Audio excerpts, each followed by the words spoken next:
moving in our own comparatively narrow circle, and separated as much by principle as by precept, and practiced from the seething religious mass which, like a troubled sea, boils all around us, how little do most of us know that outer world of scheming policy and energetic action which is ever tossing its restless waves against the strong barriers of divine revelation. Dull sounds, feeble echoes, passing whispers, and stray rumors ever and anon reach our ears about popery, infidelity, socialism, and so on. And the pulpit sometimes blows a faint alarm against the awful progress which these destructive agents of Satan are making in every direction. But how few of us possess any clear, distinct, or definite knowledge, either of the nature or the advance of these deadly enemies of the truth of God. In some respects, this ignorance of ours is a mercy, for, as with our maiden daughters, there are subjects on which ignorance is a blessing, and knowledge a blot, and there is deep truth in the well-known lines, where ignorance is bliss, 'tis folly to be wise. If your situation in life, if your natural habits and circumstances, if your quiet seclusion and little retired cot admit it, or if your sensitive mind and tender conscience shrink from any knowledge of any contact with the outer world, happy in your ignorance, do not desire to lift the veil. It may be your safeguard from any sore exercises and grievous temptations which sadly assail those who are less happily circumstanced than you. Could indeed this happy ignorance be depended upon as a safeguard for all, as it is for you, the mercy couched in it would be at once doubled. But unhappily, in this wretched world of ours, ignorance is no more a protection for those who have to battle with it than the simplicity of a country bumpkin protects him in London streets from the artifices of frauds. Since the fall, a knowledge of good and evil has been man's inheritance. And even in divine things, the mature Christian is he who has his senses exercised to discern both good and evil. Hebrews 5, verse 14. While then we would sternly contend against the principle and practice of dabbling in evil to learn its nature, and would firmly abide by the precept, keep yourself pure, yet there is in many cases a disadvantage in being altogether ignorant of what is passing around us, and with which we may unexpectedly be brought into contact or have to grapple with as if for life or death. In this world we cannot always live either with ourselves or to and for ourselves, as if dear self were the sole object of our thought, cares, and affection. We have wives or husbands, sons and daughters, brothers and sisters, and perhaps servants and dependents, or if free from such ties, we are bound up in church fellowship, or to strong bonds of affection with the people of God. In all or some of these, we may feel the deepest interest, and most earnestly and affectionately desire their present and eternal welfare. For their sake, therefore, more than for our own, we cannot always preserve our happy ignorance. The most careful and watchful guardian of her daughters is not the mother who is ignorant of human nature, and the snares laid for unsuspecting innocence, but she who has the keenest eye to discern the snake's nest in the grass, and crush each egg before it breaks out into a viper. We may have to guard and warn our children against a dangerous companion, or may see a subtle snare of Satan approaching, if not already entangling, a friend or fellow family member, and may be enabled to speak a word which may be owned and blessed to his deliverance from the temptation, so that we would not be outwitted by Satan, for you're not ignorant of his schemes. 2 Corinthians 2, verse 11. Satan is so wily. His agents so surround us. Their designs are so masked. Their language so plausible. Their manners so insinuating. Their appearance often so imposing. Their arguments so subtle. Their activities so unwearied. Their insight into our weaknesses so keen. Their enmity against Christ and his gospel so implacable. Their lack of all principle and all honesty so thorough, that the net may be drawing around us before we have the slightest suspicion of these infernal plots being directed against us. Put on the whole armor of God, that you may be able to stand against all the devil's tricks. Ephesians 6, verse 11. And as we in our ignorant simplicity are unaware of the nature, so are we as little acquainted with the amazing extent of the operations thus going on around us. You read or hear, for instance, good reader, sometimes about nuns and nunneries, and form to yourself perhaps some dreamy idea of what a sad thing it must be for a young female to be shut up for life in one of these gloomy abodes, hopelessly subject in body and soul to the will of the superior of the house, if not exposed to the worst dominion of priests and father confessors. But have you any idea of the number of these poor creatures thus immured? What do you think of 10,000 nuns at this present moment in our good old Protestant England? Yes, in that England whose very lifeblood is freedom from popish thraldom, there are 10,000 English women tied hand and foot by vows, and under the irresponsible dominion, government, tyranny, call it what you will, of mother superiors, priests, and confessors. You have also heard, perhaps, of what is called by a dreadful profanation of terms spiritualism, that is, the diabolical system of calling up, by some infernal jugglery, the spirits of the dead, and conversing with them. And how many figures do you think would represent the number of believers in this doctrine of devils? Well, you answer, perhaps, to take a large figure, 1 or 2,000. What do you think of 5 million? Well, then, gentle reader, it seems that you and we have been living in a considerable and perhaps comfortable state of ignorance of what is going on with such activity all around us.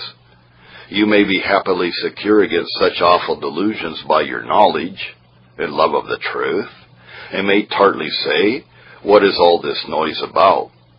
Why do you want to bother me with all this stuff and nonsense about nuns and devil worshippers? I'm not going to be caught in these traps of the devil. No, but that pleasing, amiable daughter of yours whom you have this evening let go to a little party of friends. What security have you that there may not be among those young people someone who has been initiated into the mysteries of table turning and spirit rapping, and lend her some little book about mediums and spiritual agencies, which after your long family prayers are over she is devouring in her bedroom with all the zest of a new sensational novel, and her younger sister, that dear little girl, so full of smiles and affection, whom you are so fond of, and as she goes tripping off to school so merrily and innocently, and looks back to give you a nod, your very heart cries, bless the little darling. How do you know whether some school teacher or an elder pupil who is drawing her by kindness to her bosom is not tainted to the very core with popish views and is secretly instilling them into her mind? Where do you think all these 10,000 nuns come from? Say that half were born Roman Catholics. Now that leaves 5,000 entangled in such meshes as we have named and perverted from their Protestant faith. And just consider the probable amount of misery which many, if not most, of these misguided girls caused to their own families before they took so decided and fatal a step as entering a nunnery. Think of a daughter of yours, Perhaps the most dutiful and affectionate of them all, for those are soonest entangled, turn papist, withdrawing herself from all your Lord's Day and family worship, viewing you and her mother as heretics, half the day at her beads and devotions upstairs, and running off at every opportunity to confess her sins and all your family secrets and affairs to some young priest. Scores, if not hundreds, of families in this country are thus being racked and torn to pieces by wives or daughters, entangled in the nets laid for them by popery under its various guises. And it is spreading in all directions, entangling the poor as well as the rich, the young as well as the old. The high church party are now drawing off our little village and Sunday schools into some large central school under a certificated teacher, tainted perhaps to the very core with views which are really popish, though nominally Protestant, and thus carrying off the rising generation. We cannot enlarge on this subject, but these hints may show that the danger may be nearer at hand even to you than you dream. But assume that, through the Lord's goodness and mercy, neither you nor yours are exposed to such snares and dangers, and that God's truth is not only your shield and defense, but that His grace or providence is stretched over those near and dear to you by earthly ties. Still, there may be many of our readers less favored than yourself, to whom a word of instruction or warning may be seasonable. And even on the supposition that none of those under whose notice our words come need a warning sound, yet they may feel an interest in looking from their peaceful harbor on the storm-tossed sea, where many a ship is so struggling and heaving amid the waves, and many a wreck may be seen through the white surf that is beating and curling over the rocks and shoals in the hazy distance. There are three fearful shapes which Satan now seems to have chiefly assumed to deceive the nations, and though they all unite in denial and disbelief of the truth of God's Word, yet they each present their distinct aspects and adapt themselves to the peculiar constitutions of men. The three desperate foes of God and man are infidelity, popery, and now this spiritualism, or rather devilism. And just observe how they meet and adapt themselves to the various dispositions of the human heart. Some men naturally possess reasoning, arguing minds, which cannot be satisfied without penetrating into the causes of things, and revolt from everything supernatural, miraculous, and that does not lie quite level with the grasp of our mental faculties. Now these are the men who chiefly fall under the power of infidelity. They do not see what our deepest thinkers are now fully agreed upon, that there are subjects which lie beyond the reach of pure mental reasoning, and which, therefore, can only be received, if received at all, by faith as distinct from logical argument. Rejecting, therefore, everything which they cannot reconcile to their reasoning mind, they fall an easy prey to infidelity. And as this at once sweeps away all those moral restraints connected with an eternal future state, which holds others in check, they can, essentially disposed, indulge in their passions and drink down sin like water. Hundreds, if not thousands, of the working classes, and indeed of all classes, and none more so than some among the most educated and refined, are open or secret infidels. But there is a peculiar class of mind which shrinks from infidelity as something horrible, as indeed it is, and repugnant to our natural conscience. If we may coin a word for the occasion, there is in some people a natural religiosity, that is, a disposition to be religious. If they had been born in Turkey, they would have been devout Muslims. If in Italy, they would have become priests, monks, or nuns, and as ready to burn a heretic as their fathers. If born and bred in England, they would be devout churchmen, pious dissenters, sisters of mercy, and so forth. Just as the various circumstances of birth and education, habits and associations might dispose or determine. Now to these naturally religious minds, when fully ripened and blended with a stern spirit of self-denial, which usually accompanies and grows up with it, no system so thoroughly adapts itself as that of popery, for it just meets and gives full play to that habit of mind which yields, like clay, to every object of superstitious veneration. Memory recalls to us two striking instances of the two natural dispositions which we have mentioned. We once well knew two brothers. We hardly like to mention their names, though none are better known through the breadth and length of the land. They were both men of most powerful intellect, refined and cultivated to the highest point by the most indefatigable study, and were distinguished ornaments of the famous university to which they belonged. Where and what are they now? One, the elder brother, whom we knew less intimately, is a most distinguished pervert from the Church of England that Rome has received. The other, once an intimate friend, an eminent professor of classical learning, is now an avowed infidel. But whence came, humanly speaking, this strange difference? This wide divergence between two brothers of almost, if not altogether, equal abilities and similar education, habits, and associations, so that after acute mental struggles of years, the one should finally settle at one pole of the most groveling superstition, believing in all the pretended miracles of the Romish saints, and the other at the opposite pole, denouncing Christianity itself as an imposture.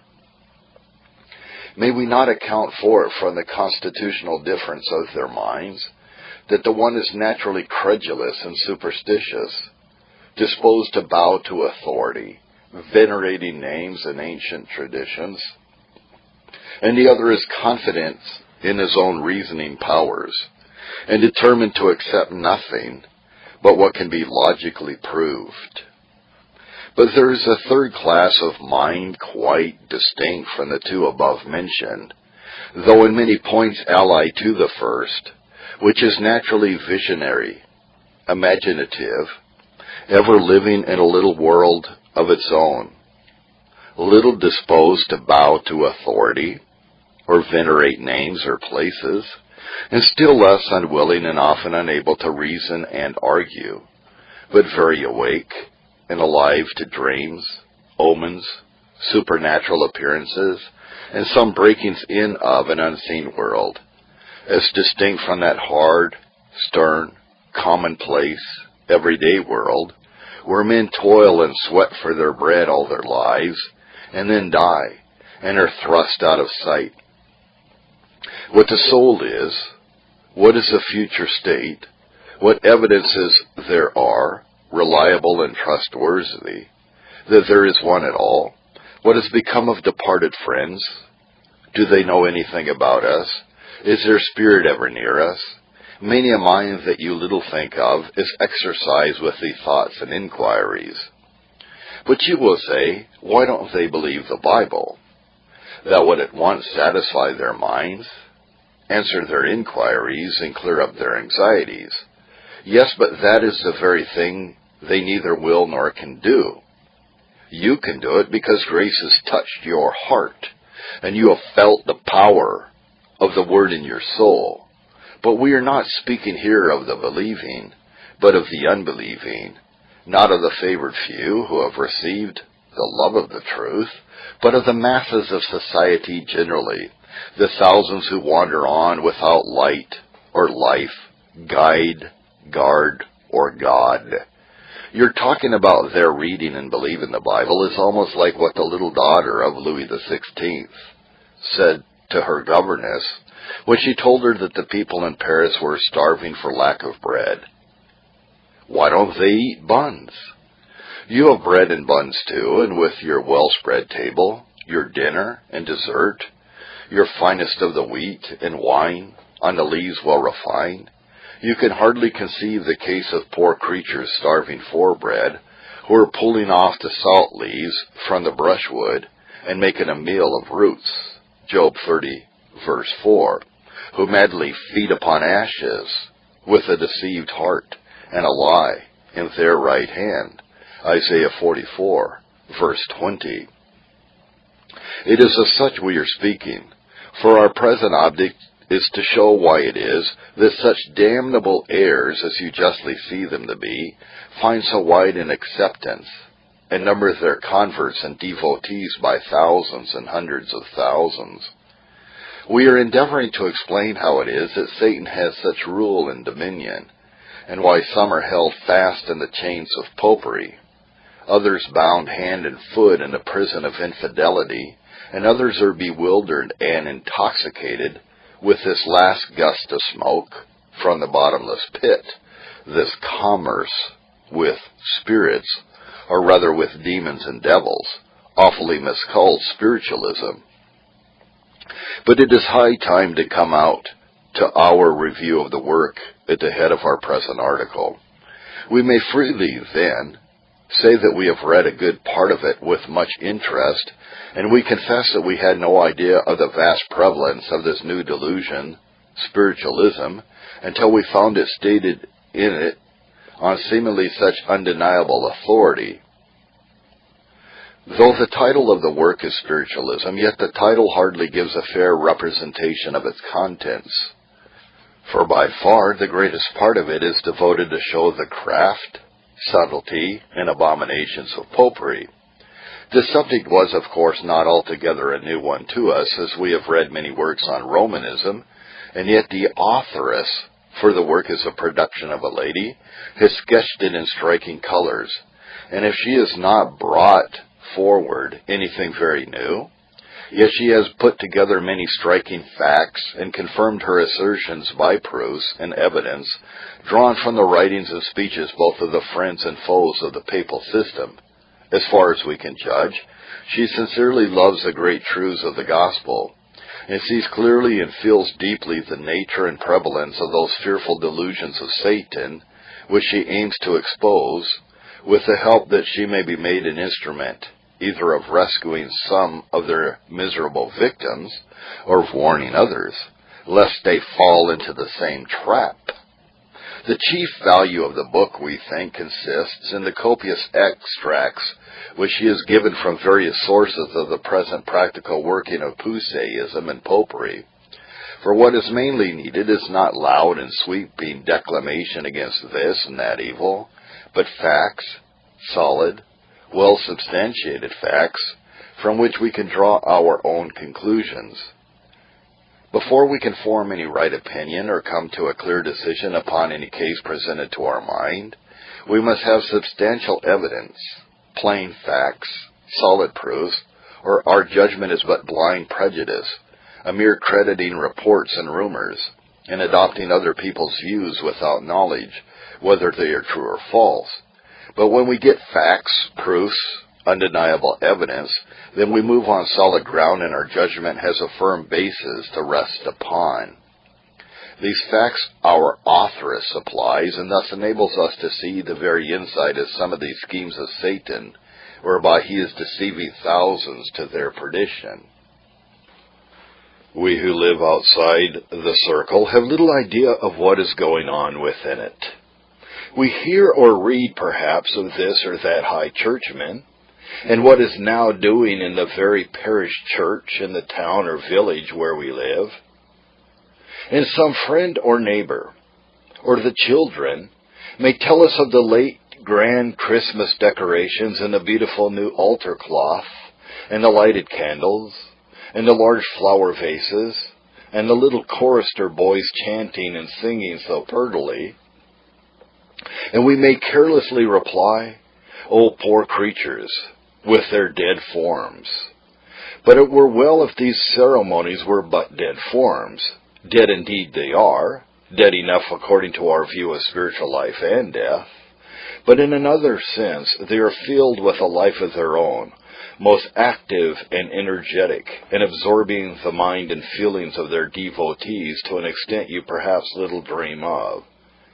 The old type of churchman has much passed away, and a new generation has sprung up which has almost ousted the quiet, regular, orthodox rectors and vicars of our youth, or of our fathers, who droned away to their scanty congregations half asleep under the shelter of the high-backed pews. A new spirit is abroad, which is not only repairing and restoring churches, but by resuscitating dead forms, seeks to animate them with a life hostile to the truth of God, hostile to our Reformed principles, and is in secret league with Rome against our most prized religious and civil liberties. A new life, not spiritual, for it is the very opposite, but a life of energy, zeal, and most bigoted, almost furious devotion to views and principles, which are the very lifeblood of popery, is now at work under these very forms and ceremonies which seem to you so dead and unmeaning. They are so, and that justly to you, but there are thousands to whom they are signs and symbols of a religion to which they cling with the most fervid enthusiasm. In this consists both their delusiveness to their adherents and their danger to us. Look at that poor Irish reaper going on a Sunday morning to Mass at the Romish chapel. Oh, you say, what a poor, foolish fellow he must be to worship a piece of bread. But under that blind devotion you do not see the smoldering flame, which makes him hate you as a heretic, with deadly hatred, and which, if urged on by a Fenian rebellion, would slake itself in your blood. So with these high church forms, these raised altars, wax candles, intonings, and all the frippery and millinery of priestly vestments, which in the days of our fathers the whole parish would have rooted down as rank popery, they appear at present to be only forms. But mark the spirit which breathes beneath them, as it sometimes breaks out in the pulpit, and see whether it be not the same as lighted up the Smithfield bonfires in the days of Bloody Mary. Here, then, is the chief value of a book like this. It enlightens our happy ignorance by bringing forward facts which cast a broad light on the doings and dealings of Satan and his agents.